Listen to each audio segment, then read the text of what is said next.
Sometimes Labels Fail by AdrianaintheSnow. Summary. Logan was good at labels, at categories. Logan sorted the citizens of his city into 6 different categories in his mind: heroes, villains, vigilantes, criminals, government authorities, and civilians, and he knew how to deal with each. But what was he supposed to do with him? Virgil was just trying to survive, though he didn't think the part of him that compelled him to throw himself into fights whenever he saw the superhero Bluebird struggling had gotten the memo. His English teacher was right. He really was stupid. When the villain, when Shadowcaster gets injured while throwing himself into the line of fire for Logan, Logan can't find it in himself to turn him over to be arrested. Luckily, he knows a doctor very, very well. Virgil is going to get adopted by the end of it. The rating of this fic is teen and up, with no archive warnings apply. Relationships are Virgil and Logan, Virgil and Patton, and Logan/Patton. Additional tags: superhero AU, school shootings, gun violence, surgery, blood and injury, and child abuse. Chapter 1. Labels.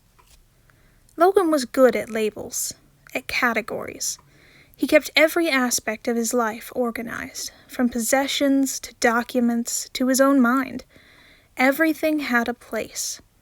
Files in his office were color-coded: dark blue for work, green for personal, red hidden in a secret compartment for his extracurriculars, and one light blue binder stuffed under the floorboards that Patton would never, ever see. His email inbox was almost always empty. Each correspondence was opened at the earliest opportunity and deleted, dealt with, or regulated to the appropriate subfolder. He kept a strict schedule: Mondays, Wednesdays, and Fridays for teaching and dealing with students, Tuesdays and Thursdays for research and meetings, Saturdays for Patton, and Sundays for rest. There were breakfast foods, dinner foods, snacks, and desserts, though he did on occasion make an exception for putting jams, a breakfast food, in a cookie, a dessert.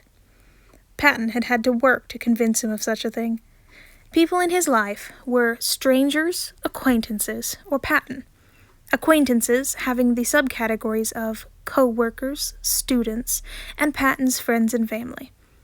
Everything, in Logan's mind, had a place.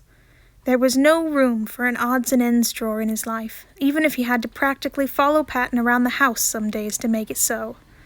So why could Logan not figure this one out?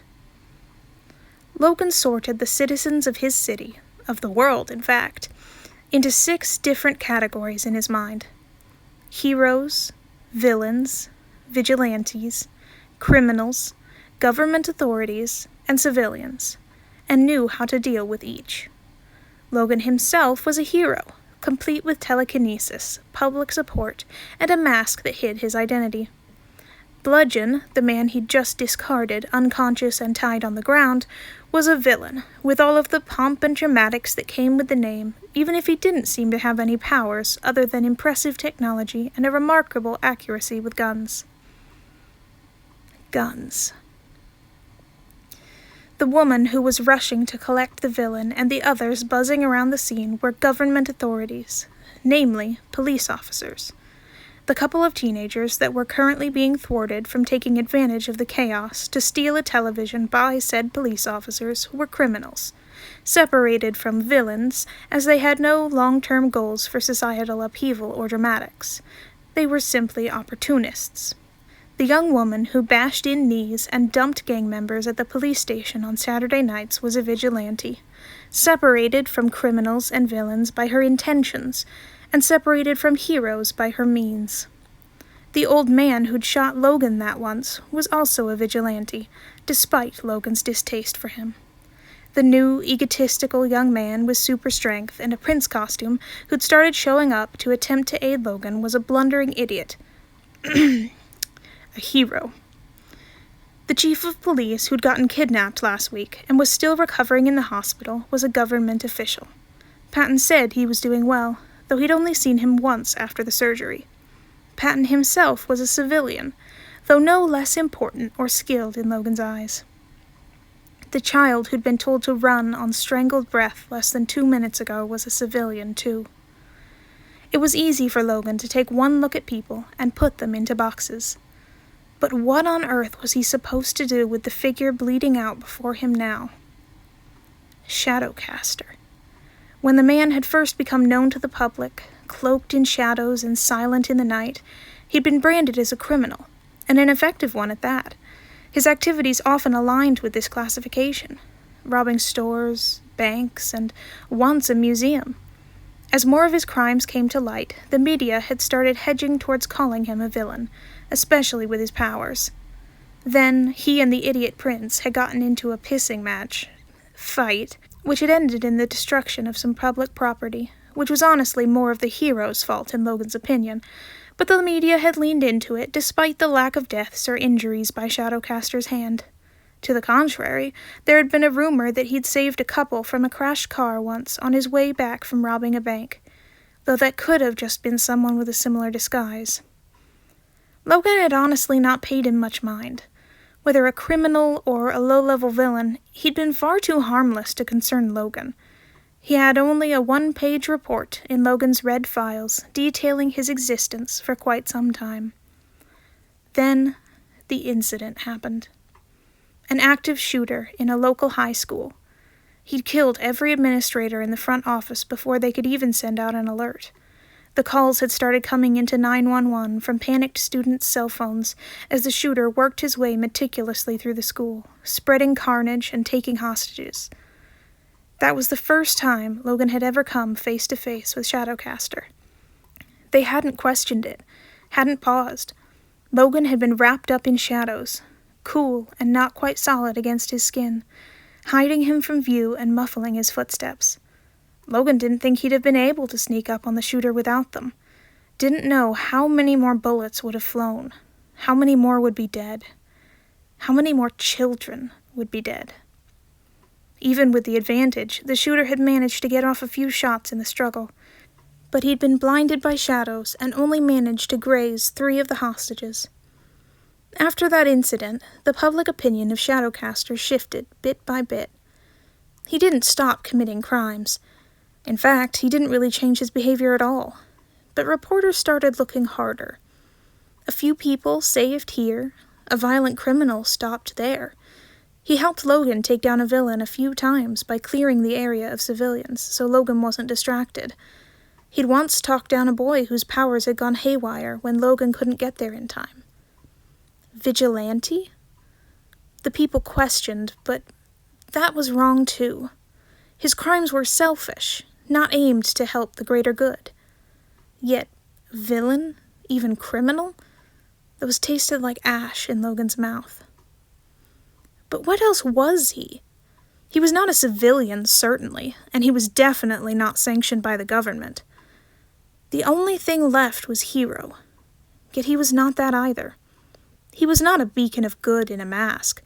He did not go out of his way to help people or patrol. The acts of benevolence were performed on the way to or from his crimes. He acted when he stumbled upon dire situations, but that was not the goal. He was not a hero, but the people knew, when worst came to worst, when there were villains who aimed to destroy and maim, or natural disasters that threatened to level the city, they could hide behind him and be protected. Logan knew, when worst came to worst, when his shadows could barely solidify enough to stop 1 bullet, but there were 2 bullets in the air, when it seemed he had to choose one or the other, in a split second, his shadows would come up to protect Logan from harm, and his body would dive to protect the child. So what was Logan supposed to do with him? In the time it had taken Logan to disarm the villain, Shadowcaster had managed to drag himself away, but he hadn't gotten too far. Logan had easily found him. He had left a trail of blood all the way to the small alleyway. "Don't!" he spat when he noticed Logan. His hands were covered in blood, one against the wound and one on the ground supporting his weight. "Don't!" he repeated when Logan moved forward, but there was a shake to it this time. He curled himself around the wound the best he could without hurting himself further, and Logan irrationally found himself wondering if he'd always been that small. "Don't! Please, I'm already hurt." Well, that was distressing. He crouched down to touch him gently on the shoulder. "It's just me." He flinched back at the touch. "Please don't," he rasped, and Logan couldn't see much of his face with the mask in the way, but he could see his eyes wet with tears and filled with pain and fear. "Please, I helped you. Please." "And I'm going to help you," Logan assured him, trying to ignore the uncomfortable squirming sensation in his stomach, before using his powers to maneuver the man into his arms. He wasn't very heavy, shockingly light in fact, but he shook violently in Logan's grip. Was it fear, or was he cold due to blood loss? There was a lot of blood, Logan noted, and his fingers were cold when they came up to push weakly at his face. He had to use his powers to still his struggling, afraid he'd accidentally drop him when he flew otherwise. It was difficult, but eventually he stopped trying to throw himself out of Logan's arms to the ground below. Not because he'd calmed, though. No, he'd lost consciousness. The clear course of action was to take him to a hospital, but Logan knew if he did that, the man would be arrested as soon as anyone caught wind of it, and they would catch wind of it. That didn't seem right under the circumstances, so he took him to the only other place he could think to. By the time Logan made it home, Patton was already rushing around, gathering supplies with a mask on his face, because he wasn't stupid. "I saw in the news. Put him on the guest bed." Logan wondered how he'd known he was flying off to bring the man here instead of a hospital, as he realistically should have, but he didn't ask. Patton probably had known Logan would end up here before Logan had known it himself. Patton followed him up the stairs with armfuls of packaged bandages. The door to the guest room was already propped open, and medical supplies were set out on a steel table that had been rolled into the room. The bed, usually covered with soft, patterned sheets and a thick homemade quilt, was now only covered in a white fitted sheet. There was a box of latex gloves set out on the nightstand, and an organized collection of scalpels, clamps, still-packaged needles, and vials of medicine laid out in reach. The room already smelled of disinfectant. He'd prepped for surgery. As Logan set the bleeding man on the bed, he thought that he was likely right to do so. Patton was elbowing him out of the way the moment his hands were out from under Shadowcaster, gloves on his hands already. Patton didn't hesitate to take scissors to the bloody fabric of the man's outfit near the wound. Something flickered across his face when he saw the man's stomach. A bit of Patton slipping past the Dr. Patton countenance, but he determinedly shook it off. "I'm definitely going to have to operate," he said, sounding unsurprised. He stripped the bloody gloves off and threw them away in a trash can he'd set up next to the steel table. "Set up an IV, get the heart monitor going, and get the scope ready." He walked into the bathroom, and Logan heard water running. Logan jumped to do as he asked, snapping on gloves himself before moving to insert the IV. Shadowcaster, unfortunately, woke a few moments after Logan stepped back from hooking up the heart monitor. His eyes flickered, and he gave a confused, pained sound. He tried to move, to sit, and Logan quickly pinned him down with his powers. The heart monitor beeped faster, and Logan could feel him try to push back against his powers, not nearly strong enough to get anywhere. "No," he said weakly, and tried to thrash. Shadows began to shudder and crawl at the edges of the room. "Give him the morphine," Patton ordered, lips pressed into a grim line. He was wearing surgical gloves now that went all the way up past the elbows. The man on the bed was out of it, but he understood enough to struggle even harder at those words. Shadows lashed at Logan's ankles, drawing blood. He hissed and batted them away with his powers. He grabbed the morphine and probed at the still struggling figure with his powers to get an estimate of his weight. Very light for a full-grown man, he noted, before measuring an appropriate dose of medication and inserting it into the IV. His struggles weakened and then stopped. There was a moment's pause. "Lights," Patton demanded, and Logan flicked his fingers so all of the lights in the room were at full power. "All right, let's go." The surgery took a little over an hour. Patton had sent him to go take a shower when he'd finished, and Logan had agreed, wanting to get the blood off of himself. This particular supersuit would be going into the fire. He heard the guest bedroom shower going when he walked by and down the steps to the kitchen. The oven had been turned off, and there was a partially cooked pan of lasagna cold on the rack. Logan went to the fridge and grabbed tubs of leftovers. Fridays were usually leftover nights, and today was Wednesday. They'd have to figure out something else for that meal. There was a small whine from the corner of the room, and Logan looked over at the dog kennel in the corner. "When Patton gets down, Missy," he told her softly. She whined again. Logan took what he wanted from the Tupperware and popped the plate into the microwave. While waiting for it to warm, he dished a few more leftovers onto another plate. He put on an extra enchilada and none of the meatloaf. Then he filled the kettle with water and set it to boil before putting away the other leftovers. Logan heard footsteps on the stairs, and Missy gave a plaintive boof. "Telling on me for not letting you out immediately?" he asked.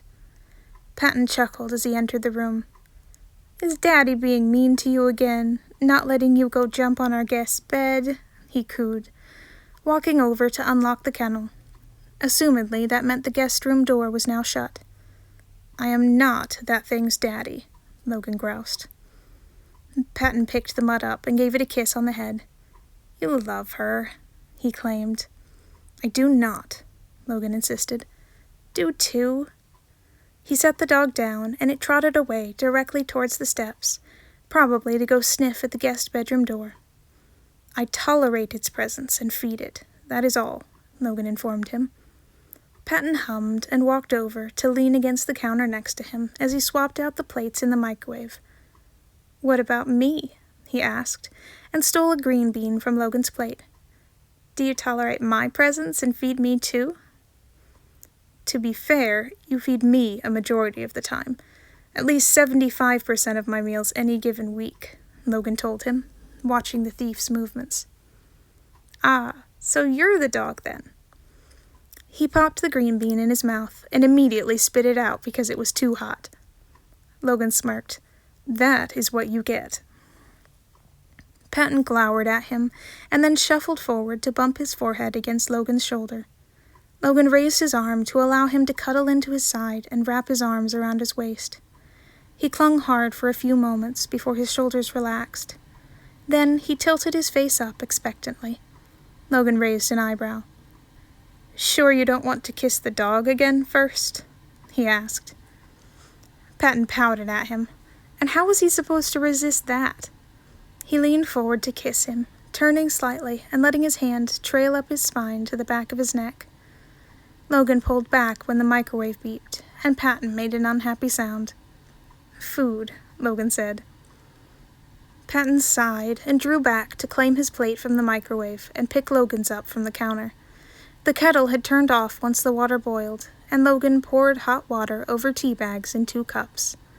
He sat one down in front of Patton and took the other to where his plate already sat. The dog came back into the kitchen while they ate, giving up on the guest bedroom door for now, and settled next to Logan's feet. He poked her with his socked foot, and she rolled over onto her back happily so Logan could idly pet her stomach with his toes. Patton finished first, twirling his fork between his fingers while he waited for Logan to finish, clearly with something on his mind. Logan set his fork down and tilted his head with a raised eyebrow. "He's been tortured before," Patton told him, his voice clinical. Logan blinked. "What?" Patton's fork continued to twirl, and his voice stayed steady, as though he were giving a report. When I cut off his shirt, there was a lot of blood, but I could see scars, too. Some cuts and burns, all too carefully placed to be from an accident or from a life of fighting. I snuck a peek once you'd left and I'd cleaned away most of the blood. They go all the way up and all the way down, carved rather strategically based on nerve endings. That would explain a few of his mannerisms when I picked him up earlier. He likely fears being in such a vulnerable state if that has happened. Patton nodded. He's not going to wake happy, Patton said. At least one of us will have to be in the room as the drugs wear off. He'll certainly panic otherwise and overreact, likely exacerbating his injuries. He'd probably panic anyway, Logan thought, and panic was if they were lucky. There was every likelihood he'd not only not wake happy, but wake homicidal. He sighed. It's a good thing I don't have to teach tomorrow, and that you are not on call. The fork twirled and twirled between Patton's fingers. Are you going to cry? Logan asked. Patton nodded, and Logan got to his feet. He kneeled next to his chair and grabbed the fork from his hand to set it down on the table. Patton hiccuped and started to cry. Logan pulled him gently to his chest and let him. By nature, he was very bad at this, but practice had made him better. He rubbed his back with gentle circles and pressed his cheek on the top of his head. Eventually, Missy noticed and trotted over with a whine to scratch at Patton's legs. Hey, Missy girl, Patton said, sniffling. He reached down to pat her on the head. Logan picked Patton up from the chair, using his powers to make it a bit easier. He carried him to the couch before letting go of him in midair. He yelped on instinct. Stop doing that, he complained, squirming while suspended in the air. Logan laid himself down on the couch. That's not what you were saying last night, he reminded mildly, and flicked a hand so Patton rolled over in midair and then settled on Logan's chest. Patton rolled his eyes. His face was still puffy, but he'd ceased crying for the moment. He leaned his ear against Logan's chest. Maybe he was a superhero once, Patton suggested. And then someone did that, and he broke and decided being good didn't matter. That would explain why he does bad things but still helps people, because he's actually a good person. He's just confused. Patton had always been sympathetic to Shadowcaster, especially after the school shooting. Even when Logan had still been hesitant, Patton had made up his mind on the matter. He'd had to do surgery on some of the kids that day, and if anything got to Patton, it was kids. Maybe, Logan agreed. He hadn't heard of a hero with shadow powers before he'd shown up. In fact, Logan had never heard of a super with such powers before him. Though it was possible he'd been a newbie, below Logan's radar, who'd gotten caught up in more than he could handle too fast. It certainly sounded like a villain origin story. Maybe we could help him, Patton said, biting his lips. Remy's boyfriend is a therapist. Remy was a nurse that worked for Patton, who mostly lived on coffee. Logan hesitated. Maybe, he said softly. Patton was an optimist. Logan was not. I don't know if he would accept something like that. I haven't really gotten a chance to talk to him. Well, then you don't know he wouldn't accept it. That's true, Logan said, and he brushed Patton's hair away from his face. I don't know. Well, I'll just have to apply love and affection, he chirped, propping himself up on Logan's chest. Patton, he's an adult man, Logan pointed out. So are you, and it works on you. Does not, Logan claimed. That's not what you were saying last night, he said, sticking out his tongue.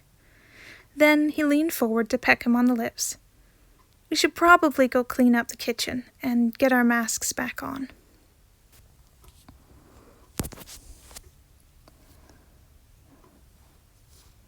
Sometimes Labels Fail, by AdrianaintheSnow. Chapter 2. Virgil woke in pain, which was not particularly unusual. What was slightly more unusual, but not nearly as unusual as he wished, and a lot more terrifying, was that he felt drugged up. Not good. He tried to remember what had happened to him, casting his mind back through the day. He'd been hungry, he recalled. He hadn't managed to find breakfast, and only vitamin water had been in the budget for lunch. The need for food finally won out against the need for caution once more, and he'd gone out with the mask, hoping for a score. And then... oh, right. He'd gotten distracted. A stupid bludgeon had attacked the city, and while Virgil really should have just ignored it, he'd seen Bluebird, and he looked like he was kind of on his back foot, and there'd been a bunch of civilians around, since of course Bludgeon attacked a busy park because he was an asshole. So, like an idiot, he dived headfirst into the conflict. What was his problem? He knew what his problem was. He'd gotten attached. Stupid. Bluebird had bought him a sandwich once. Once! And he followed him around like a stray dog. It wasn't like he would have done it if he'd known Virgil was Shadowcaster. He'd just taken pity on some poor, homeless-looking kid. He was a nice guy. Or at least he had to maintain a public image of being a nice guy. It didn't mean anything. Try to tell that to whatever stupid, suicidal instinct activated in Virgil's mind any time they were in a fight together. So, yeah, he'd gotten involved. He'd been content to let Bluebird throw the punches while he tried to get civilians out of there the best he could. That way, Bluebird didn't have to be distracted worrying about them. Then, everything had gone a bit blurry. A flash of silver. Guns. Virgil didn't like guns. Not after he'd stepped over his own classmates' bodies. Not when gunshots haunted his dreams even now. Not when he looked at the tile floor by his locker and still saw splattered red, even if it had been cleaned away months ago. Oh. That's right. He'd been shot. It had just been a haze of pain and fear after that. He thinks he said something to the kid he'd taken a bullet for, and then he'd tried to limp off. But the bullet wound had actually been really bad, and he hadn't gotten far. Bluebird had come after him, and sure, Virgil had just saved the man's life, but he knew the superhero couldn't exactly look down fondly on him. He was a villain, after all. Oh God, was he in a prison cell? Oh God, was he not in a prison cell? Things happened to captured villains. Bad, bad things. Things that surpassed what he'd be getting if he made it home after this. To imagine he'd want to be back home, Virgil thought ruefully. He felt his heart rate speed up, and then he heard his heart rate pick up. Oh, fuck, heart monitor. Are you awake? A voice he didn't recognize asked. Virgil went still, which was stupid because if he'd actually been asleep, he wouldn't have reacted at all. Do you want some water? The voice asked. We have you set up with fluids in your IV, but I imagine your throat's dry. The voice sounded nice. Maybe he was just in a hospital? It certainly smelled like disinfectant enough to be one. He peeked open his eyes and, nope, not a hospital, and not a jail cell either. A room, plain and simple, but definitely in someone's house. That was disaster scenario. They wanted something, or else they would have taken him to the police or a hospital. They didn't want him in a system. They didn't want rules to regulate what they could do. His breath hitched. He looked over at the person who spoke. He was wearing a mask, but not one that Virgil recognized on the hero or villain scene. It was a simple black thing that hid the top part of his face, revealing only his bright green eyes and the curve of his lips. Here, he said, offering a bottle of water. Virgil eyed it suspiciously. There was a moment of silence, and Virgil wondered if he had mind-reading powers, because he said, You are already hooked up to an IV. I wouldn't need to put anything in the water. Right. Virgil reached out to take the bottle with slightly shaky fingers and took a sip. Do you remember what happened? The man asked. Virgil nodded. Got shot, he said, handing back the water bottle. Bluebird found me. I'm guessing he flew me here. Yep, the man confirmed. I had to perform surgery to get the bullet out and stop some internal bleeding. Fuck, Virgil responded shakily. The man glanced at the heart monitor as it picked up again. That thing sucked. It went well, he assured. You shouldn't have any issues. Well, that at least sounded like the man expected Virgil to live for more than a few days, so that was comforting. Sort of. Do you mind if I check the wound? He asked. Sure, he said, because he wasn't sure if he even had a choice to refuse. The man flashed him a quick smile before grabbing gloves and moving to undo the bandages with precise fingers, careful to block the wound with his hand so Virgil couldn't see. Can I see it? He asked. The man glanced up at him briefly, before his eyes cut to a spot on his chest that Virgil knew well, and, oh, of course he'd seen all of that. Apparently judging that he'd seen enough to not be squeamish, or at least to know not to look if he was, he peeled back the bandages completely so Virgil could tilt his head to see it. Wow, that's really good, he said, impressed. He didn't think he'd ever been sewn up that nicely before, even the one time he'd gotten to see a real doctor in the ER. Well, I'd hope so, considering all that money I spent on medical school, he said with a chuckle, starting to rebandage the wound. You're a real doctor? Virgil asked. He raised an eyebrow. Well, Bluebird didn't just take you to some random person on the street and then tell them to perform surgery on you. That's cool, Virgil said. Being a doctor. Do you like it? Something shifted in the man's face, and Virgil tensed, but he didn't seem angry about the question. I do, he said. I like helping people. He snapped off the gloves and threw them into a trash can before walking into a side room.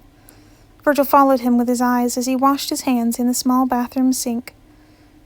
There's a package of crackers next to you on the nightstand.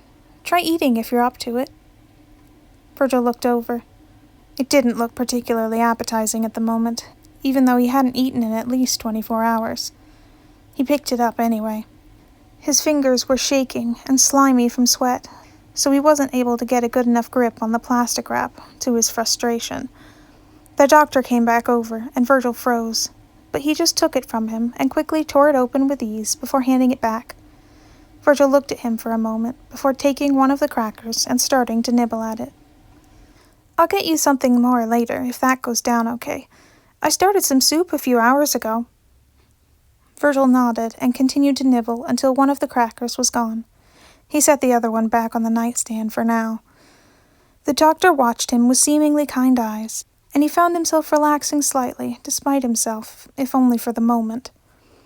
He went to push his hair out of his face, and his fingers hit fabric. You left my mask on, he said, dumbstruck. I'm a doctor. I follow the masking courtesy, he said. Yes, but that courtesy was for heroes, which Virgil was not. But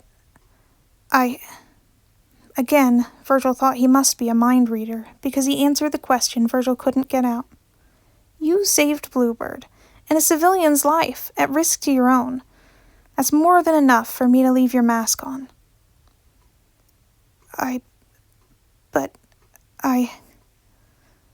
That was... Wow. Why do you think Bluebird brought you here, instead of the hospital? He didn't want you to be arrested because you helped him. Oh? He wasn't sure if he believed that, but wouldn't that be nice? For this just to be a kind thing. If anyone could be that kind, it would be Bluebird. Of course, if he did just let him walk after this would all probably be a useless venture, because after that, Virgil wouldn't be able to stop himself from diving in front of another bullet for the man at the first opportunity. The man was watching him with intense eyes like he could read every one of Virgil's thoughts on his face. Was he a mind reader? Are you a mind reader? He did not answer. "Where is Bluebird?" Virgil asked. The doctor's lips twitched with amusement. "He's right there." He motioned to the floor with his head, and Virgil looked down to see a person who was clearly Bluebird. Yet at the same time, the man's current state threw him for a loop. He was wearing the mask still, but instead of his normal superhero costume, he was wearing pajama pants and a long-sleeved t-shirt. He was sprawled flat on his back on the floor, asleep. "He's not as used to being up for such long amounts of time, the poor thing," the doctor chuckled. He walked over to him. "Wakey, wakey," he said, and prodded him in the side with his toes. This is bizarre, Virgil thought, as the hero startled awake. Huh? He squinted sleepily up at the doctor. "Why?" he croaked, confused. Despite his lingering fear about the situation, Virgil felt the urge to laugh. "You brought a guest home last night, remember?" the doctor asked. Bluebird didn't look any less confused. "He's awake now." He blinked slowly, and Virgil thought of the lights in his earth science classroom. Mr. Foiler was a pretty apathetic teacher who played movies at least once a week. When they were over, he'd flick the light switches from left to right. First the back ones lit up, then the ones by the board, then the middle ones, then the front row, until everything was on and the classroom was bright. That's what happened to Bluebird's face in a few moments. "Right," Bluebird said, all business as he sat up to turn intense eyes on Virgil. "Hello." Virgil fisted the sheets in his hand. Hi." He stood, and despite the pajamas and mismatched patterned socks, he still managed to cut an imposing figure, especially when Virgil was laying trapped on the bed, unsure if he could even stand with the pain in his abdomen, or if he'd even be steady with the drugs still slugging through his veins. He didn't think he had the strength to make shadows, let alone make them solid enough to put forth any type of defense.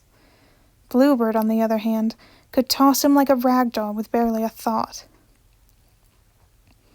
"How are you feeling?" he asked. Bad," Virgil admitted, as he'd recently gotten shot. "But I've had worse."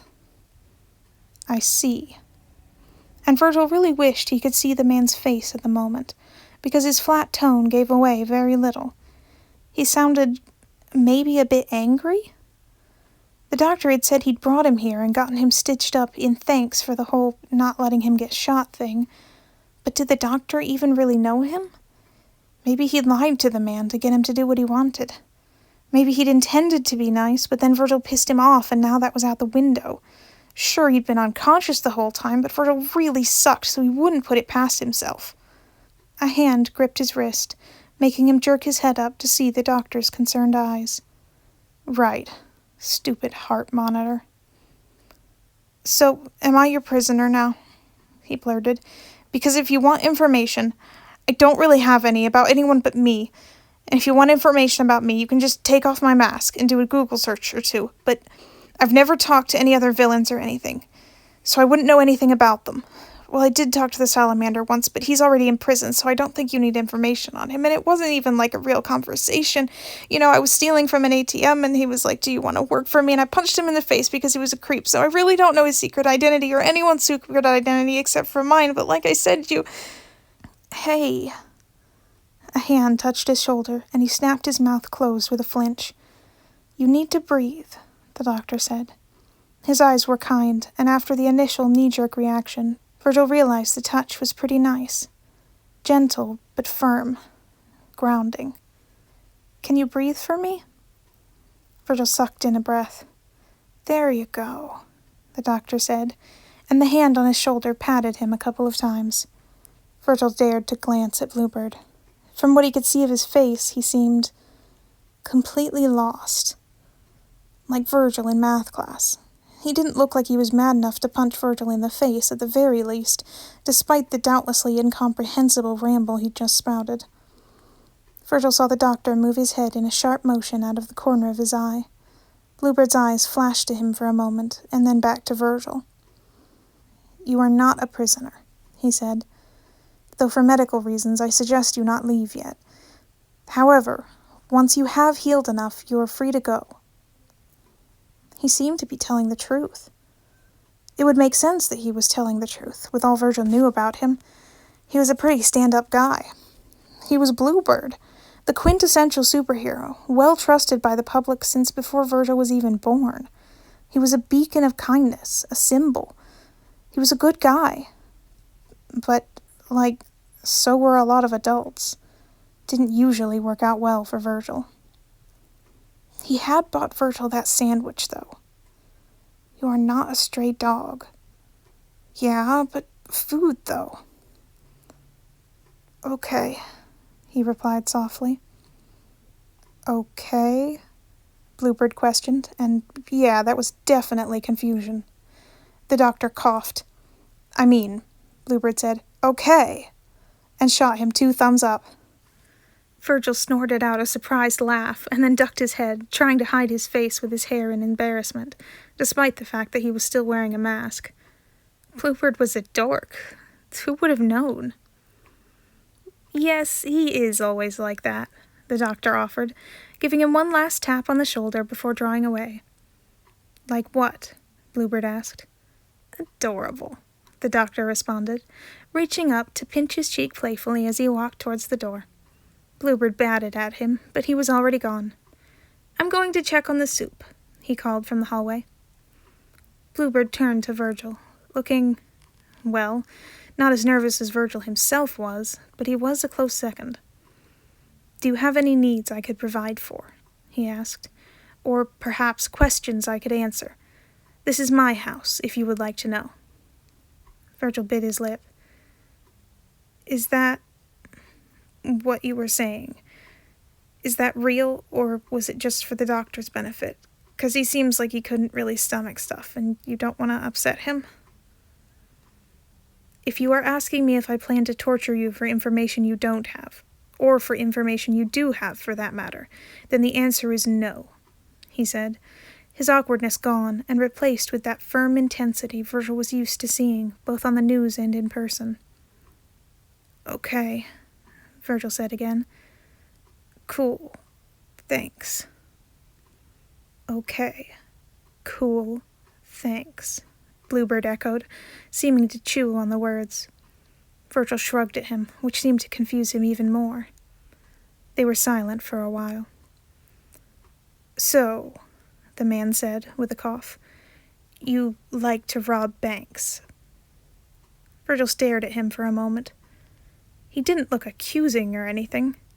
After all, it was no secret that Virgil was a thief. It wasn't even posed as a question.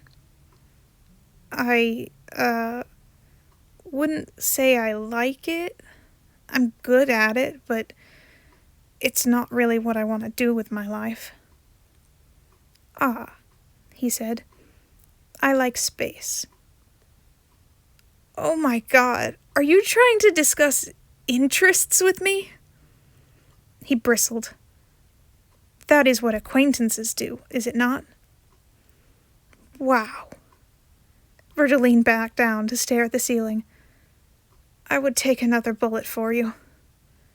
"That will not be necessary," Bluebird was quick to say. "Especially after I just sewed you up so nicely," the doctor interjected in a stern voice from the doorway. Virgil tilted his head to see him. He held a tray, and when he got closer, Virgil could smell chicken broth, which wasn't usually on his top 10 list of smells, but today it smelled amazing. He hadn't been hungry up until that moment, but suddenly his stomach jerked awake with a vengeance. He moved to sit up and went a bit too fast, letting out a pained whine. "Slowly," the doctor reminded with a frown. "Sorry," Virgil said quickly. The doctor's face gentled. "Here, let me help." He set the tray down on the nightstand and then helped prop Virgil up with some pillows. "Thanks." The doctor smiled in response and then picked up the tray again before settling it into his lap. "Now, eat up. We want to make sure everything's working okay after the surgery." Virgil nodded and reached for the spoon, eyes watching the other occupants of the room carefully, not wanting to upset them, especially since they were offering food. The doctor actually seemed pleased that he was eating. "Here, have some bread and butter, too," he said, and his hand came forward to grab the knife Virgil hadn't noticed. Virgil jerked back violently, and the tray went flying. But instead of Virgil's legs being scalded by hot soup, the tray and all its contents froze in midair.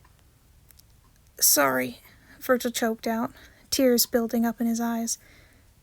I'm sorry. No, I should have," the doctor stuttered. "I'm going to take this downstairs." He grabbed the knife out of the air and rushed out of the room. "Sorry." "It isn't a problem," Bluebird said calmly. The tray flipped back upright slowly, probably so he didn't freak out again and fuck up something else. Virgil watched the objects moving through the air. "You have a lot of control," Virgil said, amazed. It was one thing to toss stuff around, but it was a totally different thing to have enough precision to stop a liquid in midair. "I've had a lot of practice," Bluebird replied easily. Virgil's eyes flickered to him and then to the beads of floating liquid. "Can I touch it?" he asked. "If you'd like." Virgil reached out a finger and poked the nearest bubble of chicken broth. It gave slightly at his touch, like it was encased in a clear balloon. Weird. "Whoa, that's awesome." The tray settled back onto his lap, the bowl and non-knife silverware taking their places on top of it, but the liquid remained in midair for a moment. A few bubbles of liquid started to move, floating through the air lazily. "Man, that has to take a lot of practice," Virgil said. "You can blame your doctor for that," Bluebird said. "He makes me throw popcorn and soda into his mouth from across the room." The edges of his mouth quirked up. "Also, he's rather clumsy. This is not the first tray of food I've saved in my time." Virgil puffed out a laugh. "It's really cool, though. I don't think many people with telekinesis can do this, right?" "No. It takes more practice than most people are willing to put in. Most are content with just building strength, not dexterity." He tilted his head at Virgil. "What about your power, if I may ask? I never heard of someone having the power to manipulate shadows before you." "Oh, I just have light manipulation powers, nothing that special. I can do the normal things too, but I learned to use it in the dark, so I'm more practiced with that." "It's light manipulation?" he asked. "Yeah, it's less me making shadows and more me shoving away light, I think." He made a small shadow appear between his fingers and held it up for him to see. "I think I must take some of the heat with the light because they're usually kind of cold." He had it wind around his fingers like it was a small snake. "Fascinating," Bluebird breathed. "And how do you make them semi-solid?" "Not sure, really," he said. "I think maybe I'm forcing enough energy into the edges to make it work." Bluebird said. One of the floating bubbles of soup caught Virgil's attention as it floated by his mouth. He leaned forward slightly to snap his mouth around it. Bluebird chuckled as the bubble popped in Virgil's mouth. "Still hungry?" he asked. "I only got like 2 spoonfuls, Virgil responded. "Well then, perhaps it is time to stop playing with your food." The hovering soup floated down towards the bowl and settled there. "Lame," Virgil grumbled. "Eat the damn soup," he laughed. "Language!" the doctor gasped playfully, walking into the room. He turned his concerned eyes on Virgil. "You doing all right?" he asked. "Yeah, sorry. I didn't mean to. I just kind of panicked." "You don't need to apologize," the doctor said. "No harm done." He reached slowly over to give him a hair ruffle with the gentlest touch imaginable. Virgil smiled at him and ate his soup. Sometimes Labels Fail by AdrianaintheSnow. Chapter 3. Patton had said Shadowcaster wouldn't wake Happy, and Logan had silently agreed. but he had been expecting a very different type of unhappy than what they were getting. Logan had anticipated fear, of course, but he'd imagined that it would be the angry or even violent type of fear. It wasn't. It was something else. He was rather docile for someone who routinely committed crimes in a mask.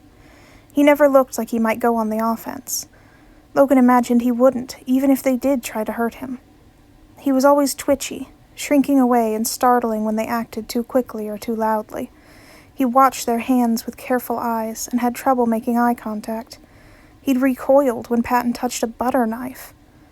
It was disturbing and made his hackles rise for reasons he couldn't quite name.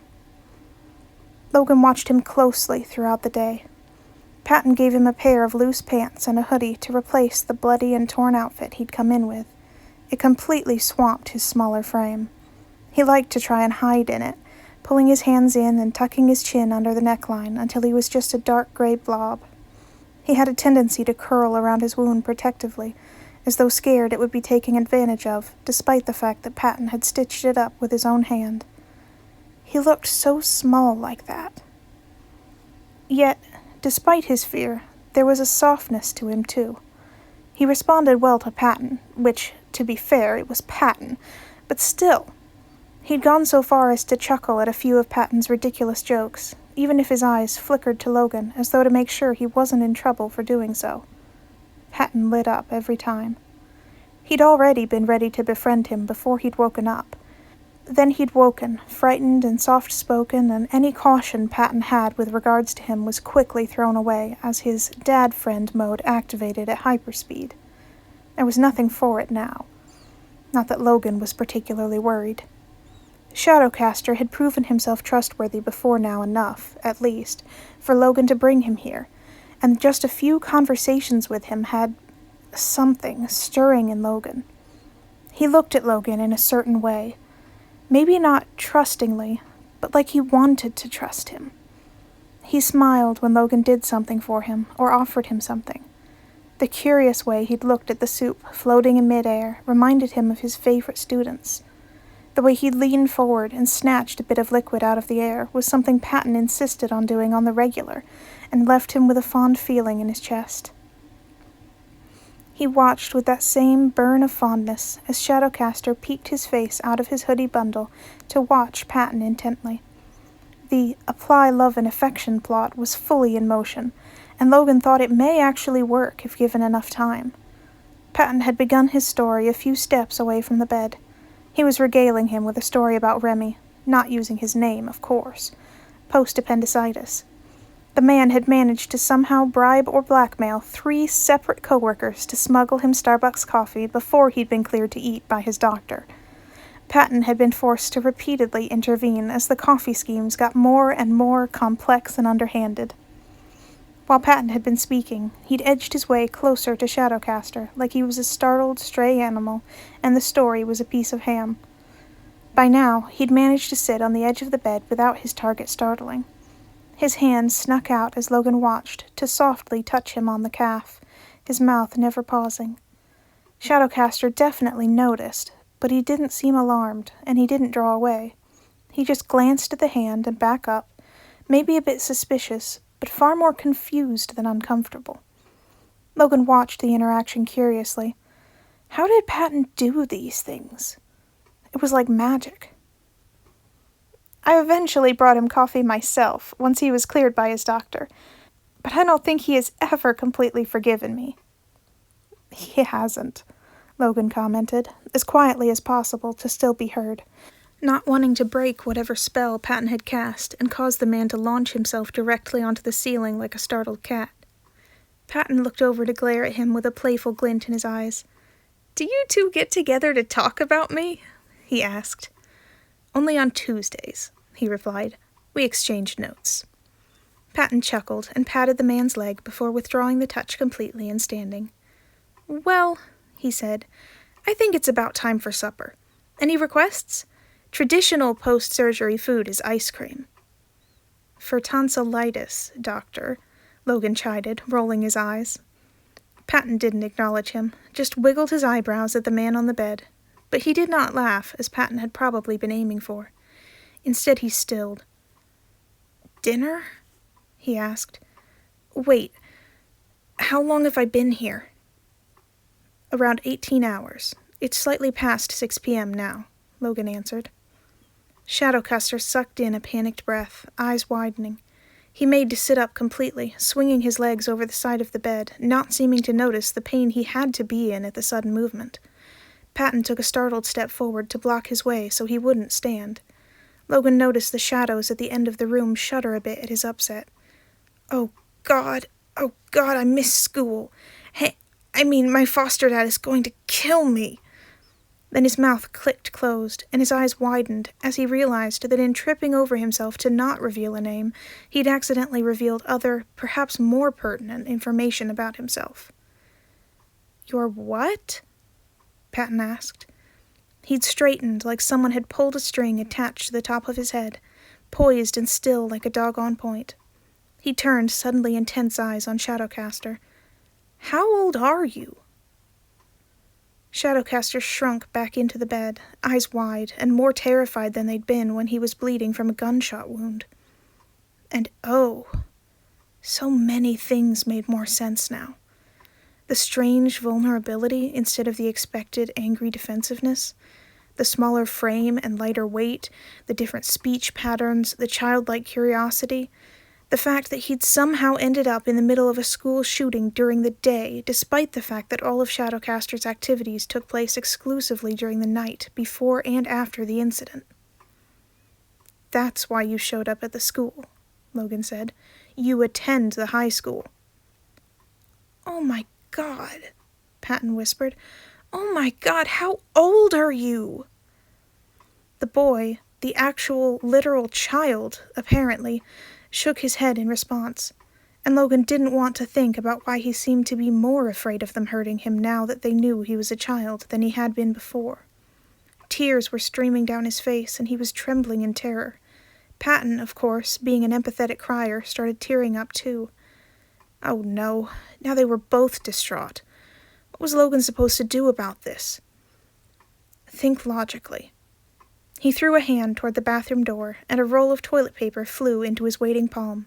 He tossed it at the boy, and it smacked him in the head before falling into his lap. He seemed stunned into calm by the action. Logan tapped his cheek. The boy blinked at him as he shifted from one foot to another. "Apologies. We don't stock tissues in this room." Patton was still sniffling softly. "Oh, honey, you try so hard. You really do. I love you." "Thank you." The boy was still staring at the toilet paper roll. He looked up at Logan, and then over at Patton, and then back to the toilet paper.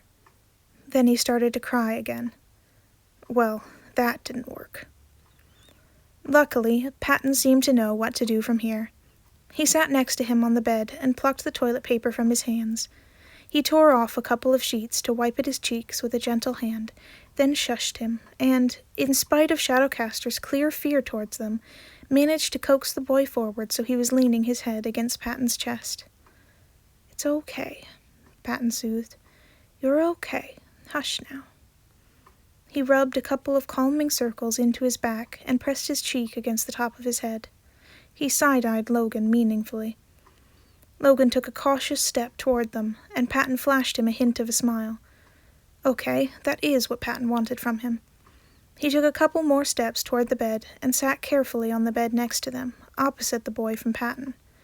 Patton raised an eyebrow at him, and he blinked back blankly. Patton gave a fond eye roll and grabbed one of his hands from where it was sitting on the bed, guiding it to the back of Shadowcaster's head. Oh, okay. Logan could guess what he was supposed to do from here. When Patton released him, he gently ran his hands through Shadowcaster's hair. Even though he trusted Patton to know best in situations such as this, he was still surprised that the touch caused the boy's shoulders to relax a bit. "We would like to know your age," Logan said firmly, but punctuated the demand with a soft scratch of fingernails to his scalp. "We aren't angry, and we won't cause you harm." He paused long enough that Logan didn't think he'd capitulate. "I'm 15, he finally answered. He saw Patton's lips turn down in displeasure. You've been active in the city for over a year, Logan said in surprise. You've been robbing banks since you were 14? He flinched away a bit, and Logan grimaced at his own tone and started the head-scratching again in hopes it would pacify him. It seemed to work. 13, actually, he mumbled. 13, Patton mouthed. Why? Logan asked. A 13-year-old robbing a bank was more than strange, especially without outside influence, and Shadowcaster had always worked alone. What could possibly prompt such behavior? I needed money, he said simply. You were 13. Why would you need money? To buy coloring books? Bluebird, Patton scolded. Shadowcaster shrugged. Food and clothes, mostly. Life's kind of expensive, and I couldn't exactly get a real job, even if I thought I'd be allowed to. Food and clothes, Patton said blankly. Yes, he replied, as though he were the one confused about their behavior. Patton looked distressed, not that Logan was faring much better. That is not something a 13-year-old, or a 15-year-old for that matter, should be worrying about. Certainly not to the degree that they feel compelled to rob banks, Logan said. Yeah, maybe, Shadowcaster replied noncommittally. Yeah, definitely, Patton corrected, and moved back to search his face. Your scars, did your foster father do that to you? He asked. Oh, that hadn't even occurred to Logan. The way the boy's fingers gripped the sheet tighter to his leg was all the answer the adults needed. You aren't going back there, Patton concluded. What? He asked. You aren't going back. I'll kidnap you. Would you want me to kidnap you? He looked at Logan for help. Logan shrugged. He certainly had no moral qualms with the idea, though he figured there were probably less extreme methods they could take before getting to that point. He'd talk Patton down privately later. Well, maybe. The boy continued. The yes was clear in his eyes, even to Logan, as he hesitated, fingers curling and uncurling in his lap. And wasn't that horrible? One meal and a couple of hugs from Patton could convince him that he'd be better off with them than his current living situation. You could get in a lot of trouble for that, he finished. I don't care, Patton said instantly. Logan knew him enough to know he was telling the truth, and that's not an answer. He hesitated again, but then slowly shook his head. No, I couldn't. I'm a minor. You'd get in so much trouble, and I have to go to school. People would notice if I just disappeared from school, and they'd call the cops. You can't just... No. Fine, Patton agreed. We'll figure something else out then. But you are never going back there, he promised. Shadowcaster did not look completely convinced, but he nodded. Patton moved to pull him into a hug, and he went willingly. Patton looked at Logan over the boy's head, a certain glint to his eyes that Logan understood instantly. It was a rare sight, but one that Logan was intimately familiar with. He remembered with clarity the day it was set on him. He hadn't known what it meant at the time. He just knew he'd suddenly been unable to breathe. Now he knew what the look was. He'd seen it leveled at different things throughout the years. The kitchen in this house, the god-awful rug in the living room, the dog, the caffeine-addicted nurse. It's mine now, the look said. I love it, and it's mine. And once Patton decided that, there was no fighting him on it, not even when it had been Logan himself. It was a good thing the kid was an orphan, because Logan guessed he was a dad now. Sometimes Labels Fail, by AdrianaintheSnow. Chapter 4. Virgil had absolutely no idea what was happening, honestly. The last 48 hours had been a wild-as-fuck ride. At 8 a.m. 2 days ago, he'd been already half asleep in Earth Science class watching some movie about igneous rocks. Since then, he'd failed another English quiz, gotten shot, gotten operated on by Bluebird's husband, slept in Bluebird's house, and had been told he wasn't going to go back to Harry, even if the doctor and Bluebird had to kidnap him to make it so. The conviction with which the doctor had made that proclamation had left Virgil speechless. He wasn't quite sure if he was ready to believe he really wasn't going to have to go back, but God did he hope he didn't. If for no other reason than he didn't want to face whatever punishment he'd get for not only missing school, but also not going home for 2 nights in a row. Last night, they'd fed him a dinner of spaghetti and roasted vegetables, and the doctor had brought him strawberry ice cream despite Bluebird's protests. "You're a doctor." "Exactly. I know more about health than you do." Cue irate sputtering. After dinner, the doctor had helped him walk up and down the hallway a few times. He was really sore, but he could get around okay enough, which seemed to make the doctor happy. After that, they left him alone for a bit, only coming back to check in on him a couple of times before going to bed. He totally could have made an escape attempt. Of course, they did say he wasn't a prisoner, but still. They'd even let him sleep by himself, despite knowing he was partially mobile. Virgil had let curiosity get the better of him a little past midnight and snuck out of the room to see if this was all for real. A glance into the room a few doors down let him know that they actually did fall asleep with him unrestrained in their house. He could have even taken a look at their faces, if he was a jerk and brave enough to risk their ire, which he certainly was not. He'd made it down the stairs unhindered and found himself in a really, truly normal house. He'd found a dog, jumped on top of a chair in surprise when it yipped at him, and then pet the dog for about 20 minutes or so. Then, unsure what else to do, he'd gotten himself a glass of water, making sure to clean, dry, and replace the cup, and went back to bed. Now, he'd just been woken by a knock on the door. "Can I come in?" the doctor's voice asked. "It's your house," Virgil pointed out. "Is that a yes?" "Yes." He opened the door and gave him a smile. "Can I rebandage your wound?" Virgil nodded, and he went off to wash his hands in the bathroom before changing the bandages. "It looks good," he said, and Virgil had to take his word for it, because it looked pretty shitty to him, red and kind of swollen around the stitches. Then he handed him a change of clothes he'd brought and left to wait for him in the hallway while he changed. Once Virgil was finished, he led him down to the kitchen with the promise of breakfast. The dog trotted over expectantly, and Virgil carefully went down to his knees so he could pet it without pulling on his stitches. "That's Missy," the doctor informed him. Missy yapped at him and hopped a couple of times to try and lick his face. "Hello, Missy," Virgil said seriously. "I would die for you."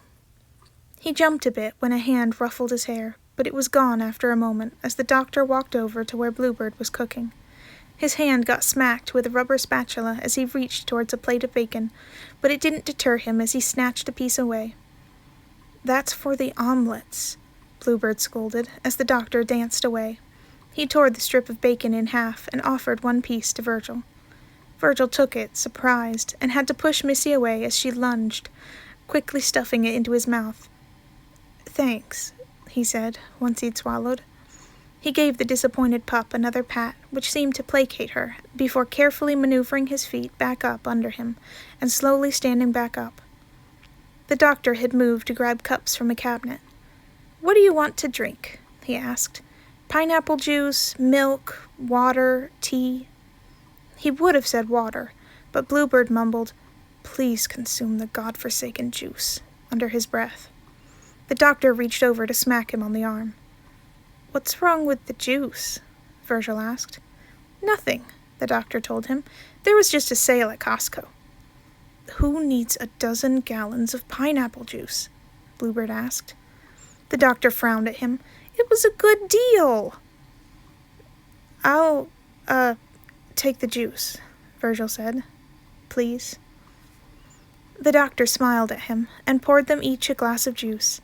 Bluebird apparently didn't get a choice about the pineapple juice, and set them around the table while Bluebird flipped the omelet. The doctor then ushered Virgil toward one of the seats at the table. Virgil sat obediently and watched the man go back to the counter to grab a plate stacked high with toast. I can help if you want, he offered. Oh, absolutely not, the doctor chirped. Virgil fidgeted in his seat as butter, peanut butter, and 2 types of jam were set on the table along with the silverware. Bluebird finished the omelet in the meantime and flipped it onto a plate. He set it down in front of Virgil before going back to the stove to work on another one. Virgil blinked down at the omelet. It wasn't quite restaurant standard, but it leaked a little bit of cheese out of the side and was just slightly browned. It looked fantastic. Go ahead, the doctor said when he didn't move to eat it. No need to let it get cold. Virgil slowly reached for the fork, cut himself a piece of omelet, and put it in his mouth. The doctor really didn't seem angry that he was eating, so he allowed himself to enjoy the bite and then take another. The doctor leaned forward, and Virgil tensed, but he just grabbed a piece of toast and tossed it onto Virgil's plate. Wow. Virgil would die for any living thing in this room. This is really good, Virgil said. It is one of the few things I can cook well. I sustained myself almost purely on egg dishes through my late teens and early 20s. Mood? He turned around. He looked at the doctor. Am I supposed to know what that means? You're in your 50s. You're probably okay, the doctor answered. Do you know what it means? Virgil asked. For the most part. Bluebird finished the second omelet a few minutes later and handed the plate to the doctor before turning back to cook his own. The doctor went about putting jam on his toast, and Virgil's hand itched to shove a piece of toast into his pocket for later while the doctor was distracted and Bluebird had his back turned. It would be so easy. But they had been too nice to him for him to steal from them. Plus, he didn't know if they'd be asking for these clothes back soon, and he didn't want to have to deal with the consequences if they found him out. Instead, he drank a sip of the juice. It was actually really good. He didn't know what Bluebird was complaining about. And worked on finishing his omelet while watching the other occupants of the room. Missy pranced over to the doctor and pawed at his leg. He glanced over at Bluebird and quickly ripped off a piece of his omelet and fed it to the dog. Stop that! Bluebird whipped around, wielding the spatula like a weapon. Stop feeding that thing from the table! It was, of course, far too late. The bite of omelet was already halfway to the dog's stomach. She deserves it, the doctor argued. She's a baby. She is a dog. He transferred the last omelet to his own plate and turned off the stove before walking over to the table. He bumped into the doctor's chair on his way by. The doctor tore off a bit of toast and threw it at his back. Missy lunged to gobble up the fallen toast. Virgil sipped at his juice while watching them eat with interest. They were flirting, he thought, but, in a domestic way, instead of the way people did at school. He wondered if they were dating or married or what, but wasn't nearly bold enough to ask. Despite his complaints, Bluebird drank the juice without comment and let the dog lay on his feet while he ate. So, the doctor said when they had all finished, we have a plan. Is it a legal plan? Virgil questioned. It is, Bluebird assured, a hint of amusement coloring his tone. Okay, Virgil responded.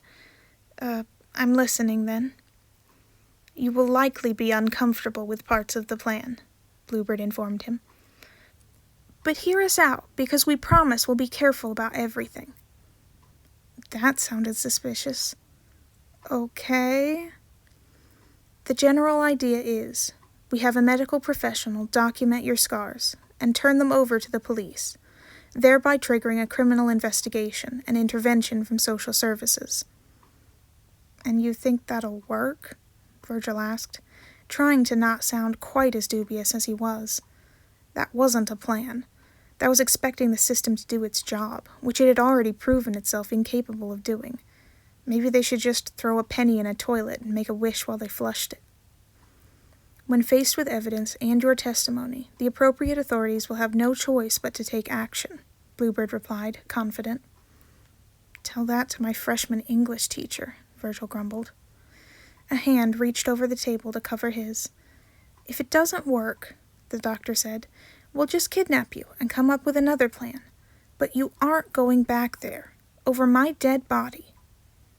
Which would only happen over my dead body, Bluebird said dryly. Love you too, the doctor said, without looking away from Virgil. Damn, they were actually serious. It won't come to that, Bluebird said, the kidnapping or the death. No, it won't, the doctor agreed. There's a specific nurse we plan to contact about the photos. His name is Remy. He's really nice and will make sure the police get the right information. He has also proven himself willing to be discreet. We will transfer you into his care so there is a level of protection as to your actions as Shadowcaster from the police.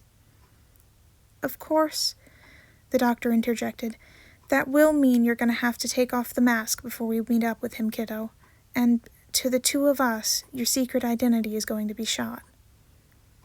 Yes, Bluebird agreed, and then paused. Wait. He turned to the doctor. Please tell me that wasn't a pun. This is not an appropriate joke to make in this situation. The man in question sipped at his pineapple juice innocently. Doctor! Virgil coughed out a laugh. Bluebird sighed. As I was saying, Remy will turn you and the photos over to the police. From there, everything should take care of itself. I'll make sure it takes care of itself, the doctor said, voice steely. Virgil wondered exactly who this man was under the mask. What influence did he have that he thought he'd be able to do something as miraculous as make the system do its job? This really isn't just some convoluted trick to get me to reveal my identity so you can arrest me, is it? Virgil asked. Of course not, Bluebird said. As you said earlier, we could have just taken off your mask and done a few Google searches. Right, Virgil said. He drank the last of his juice and set the mug on the table. Yeah, okay.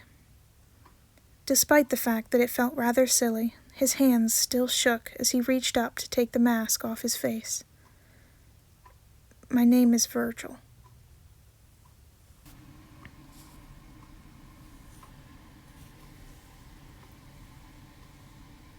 Sometimes Labels Fail, by AdrianaintheSnow. Chapter 5. The boy, Virgil, shivered on the rooftop despite the old coat of pattens that they'd wrapped him up in, and Logan did mean wrapped. He looked like a toddler in it because of its size. How did Logan ever think he was an adult? He was tiny. Too small, in fact, for 15. He fidgeted nervously as they waited, eyes casing the area, as though, despite their reassurances and the irrationality of the thought, he still thought this was going to be some cruel trick that would end in pain. Shadows shifted near his feet, barely noticeable unless you knew where to look. One curled up around his ankle. A self-comfort habit? Hey, you seem cold, kiddo. Here, Patton said, opening his arms. Virgil eyed him for a moment before shifting forward to let Patton hug him. He was oddly trusting for someone with his history, if you could call it a history with how recent it was. He was 15, and only just, with the vulnerability of childhood not quite burned away. It was enough for Patton to wiggle his way through his defenses, as Patton was known to do. He also seemed comfortable around Logan, which was a strange experience, as people usually shied away from him in the beginning. He often terrified his students for at least the first month of classes, and had a resting, I'll cut you, bitch, face, according to Remy. Patton had been a rare and notable exception to that rule, though to be fair, he'd been operating on a rather severe sleep deficit upon their first meeting. Of course, it was not as though he and Virgil were only just meeting for the first time today, even if he'd only just learned his name less than 3 hours ago, and the boy still did not know his own. They'd managed to build a certain level of rapport over the last year. Logan had been around at what was likely some of his most vulnerable moments, beginning with the horror in the school, in his school, and ending with him bleeding on the pavement. He'd formed some sort of attachment bond to Logan, or as Patton put it when they'd had a moment alone this morning, "You're the closest thing to a safe adult he's had in the past year. Just give him affection. Please stop panicking about this." With the mental reminder, Logan reached over to give him a soft pat on the head, and the shivers, already lessened in Patton's arms, stopped altogether. Shadows shifted and twined around Logan's ankles with not quite solid pressure, like a steady stream of cool air curling around him. Fascinating. Logan could not help but feel fondness curl in his chest when Patton smiled at him, wrapped around the child. He hadn't bothered to even try to argue when Patton had informed him that they'd be keeping the kid. After some legal hoop-jumping, of course. He had figured, after all. Logan didn't have any objections anyway, though he predicted he'd be a complete nightmare eventually, when he finally felt safe enough around them. Logan knew enough to anticipate behavioral issues in the future, testing boundaries, or simply not having a frame of reference for appropriate behavior. It would be a headache, surely, but Logan did not think he'd find it in himself to regret it. "Sup, girls? Want to tell me why you summoned me to this rooftop at ass-crack o'clock in the morning?" a voice asked. "It's 10:30 a.m., Logan pointed out, turning towards the man who had just come through the rooftop door. He noticed Virgil pull away from Patton quickly. "Yeah, and I worked a shift until 7 a.m., Remy grumbled, taking a sip from his coffee cup. "Thanks for coming, Remy. I know you're probably very tired," Patton said. Remy waved his hand through the air dismissively. Yeah, just add it to your coffee tab. Or create a coffee tab or whatever, since I don't know who you are, stranger behind the mask." Logan rolled his eyes. "You know why you're here." Yeah, we Gucci." God, Remy was even more intolerable when tired, which was basically all of the time. Yet, Logan beckoned Virgil over to himself. He took a cautious step forward, and Logan put a hand on his shoulder. "This is Virgil," Logan said. "Virgil, this is Remy. He's a nurse." "Hi," Virgil said softly. There was a moment's pause when Remy shifted gears. Remy was annoying at best most of the time, but he was a good man, and perceptive. Annoyingly perceptive often, but he'd proven himself many times over. "Hey, baby," Remy said. "Guessing you're my newest patient." "Yeah," he replied, curling his shoulders up and looking away. "No need to be nervous, kid. I'll buy you a coffee on the way. I need one anyway, and we'll have a nice chat about whatever kids like these days. Like, what, the Ninja Tortoises?" Virgil gave him a look, suddenly taken over by the, "Oh God, this old person doesn't know what he's talking about," distress to be any other type of distressed. "Yeah," Remy said. "Didn't think that was it. You'll have to update me on what kids are into now while we go to the hospital. Then we'll have our fun, quick little photo shoot, and I'll even give you a sucker at the end." Virgil bit his lip, and Patton reached over to rub his back. "It's all right, kiddo. Remy's good."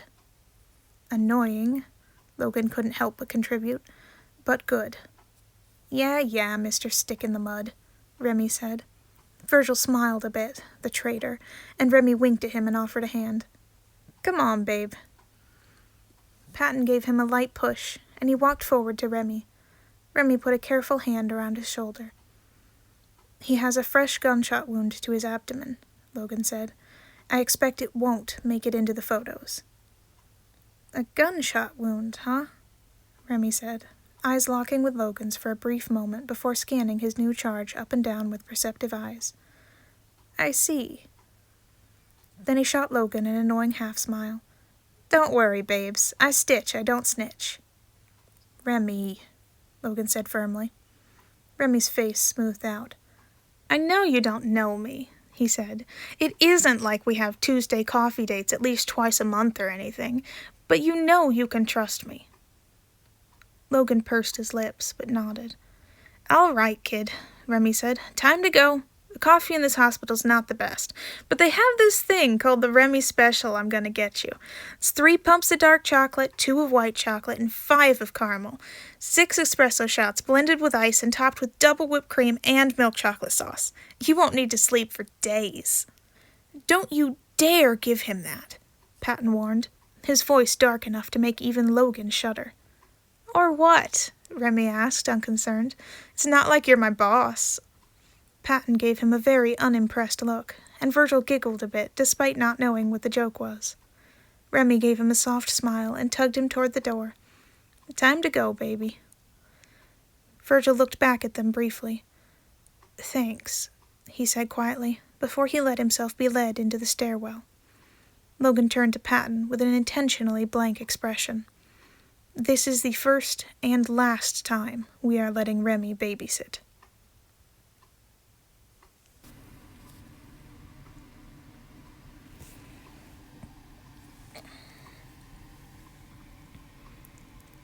Sometimes Labels Fail by AdrianaintheSnow.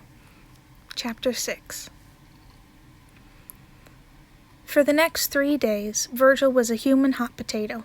He was relentlessly tossed back and forth between a gaggle of cops, attorneys, and social workers.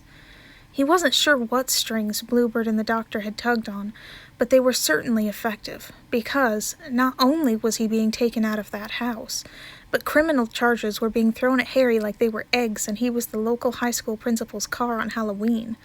Like, shit, is this how the system was supposed to work? He was grateful for everything all these people were doing, even as he chafed under the pointed attention he was receiving.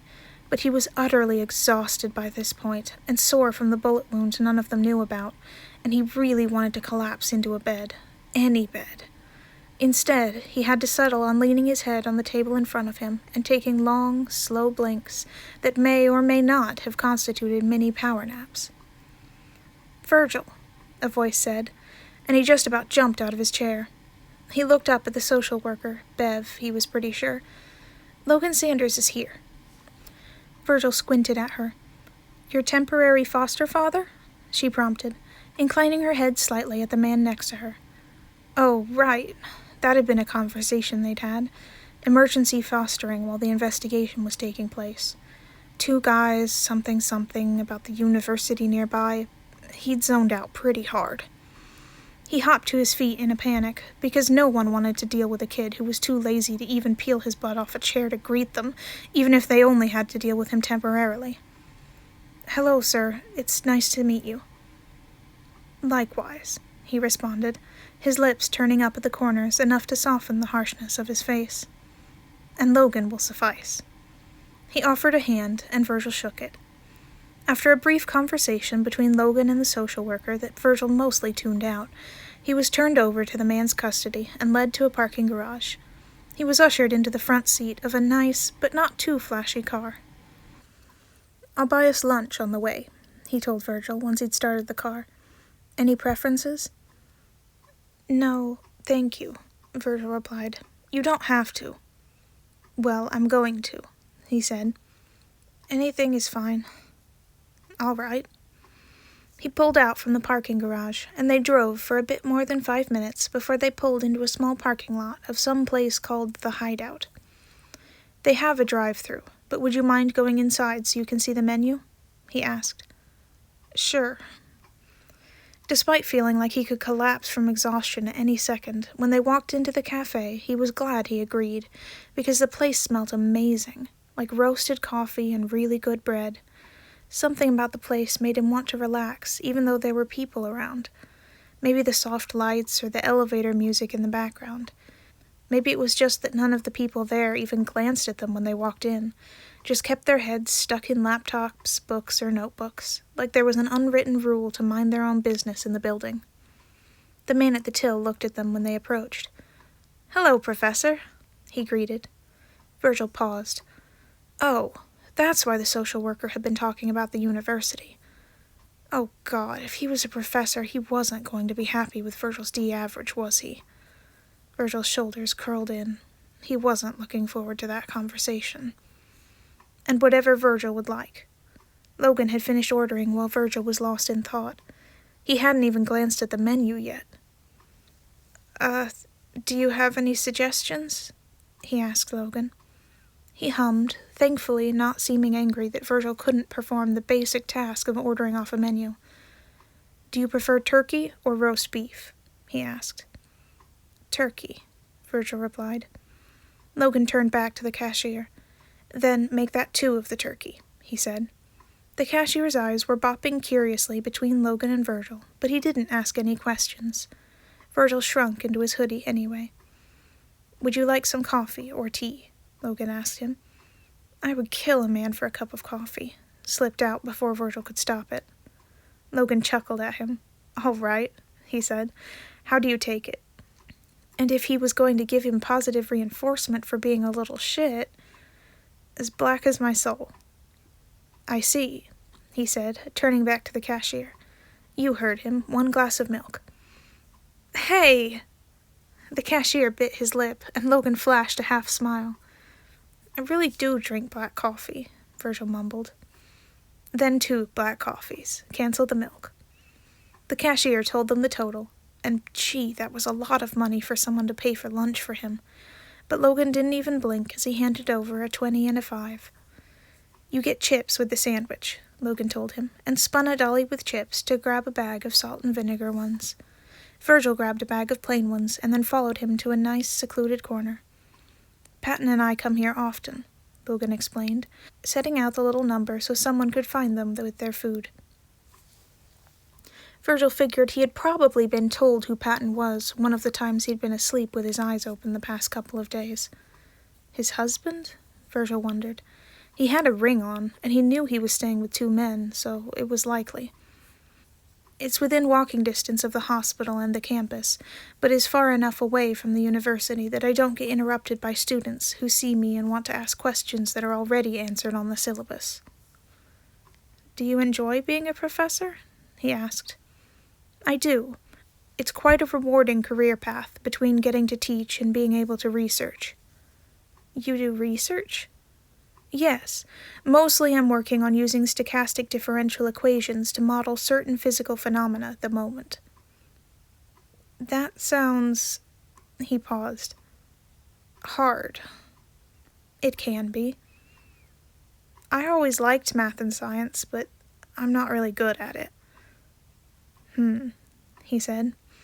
"As someone who has taught for many years, I've found that an inability to perform to standard in such subjects often has more to do with circumstances, past teachers, higher priority responsibilities, and home life." His eyes lingered on him for a moment too long, and Virgil squirmed. Of course, he had to know something about the situation, considering the ongoing investigation thing, but Virgil did wonder how much. "Then with innate ability," he finished. "Yeah, maybe," Virgil said, even when he didn't truly agree. Virgil was pretty stupid. "Perhaps I can help you. What classes are you taking?" "Remedial everything." "For math and science?" "Pre-algebra and earth science. I'm also in freshman English and band. That's it." "Ah, yes, the high school does the block schedule," Logan said, and then he gave a curious head tilt. "I thought you were a sophomore." Virgil looked away. Yeah." He could feel his cheeks start to burn. "I see." There was a pause as Logan processed just how stupid Virgil was. "And what instrument do you play?" Virgil breathed a sigh of relief. At least that was something he wasn't a complete failure at. "Clarinet." "Ah, reed instruments, my age-old foe." He said it so seriously that Virgil couldn't help but snort.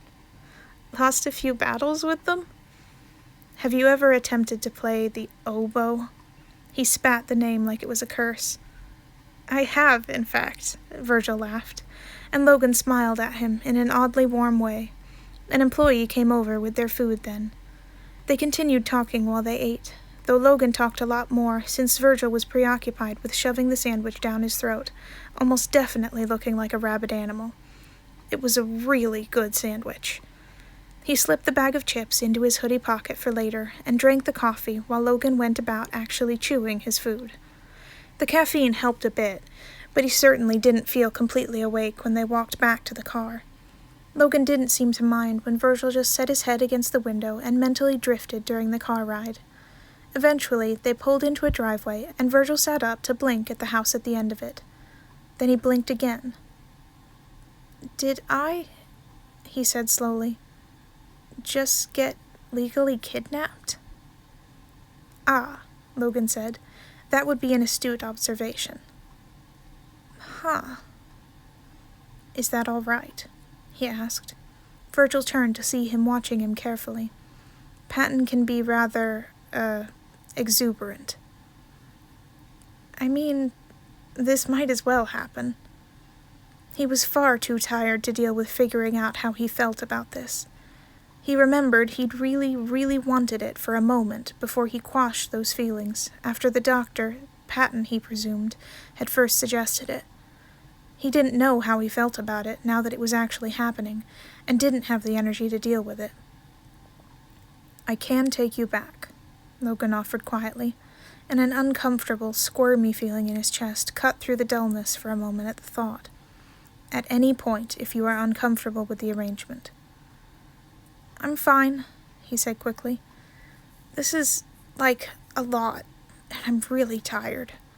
But it's fine, I think." "Okay," Logan said.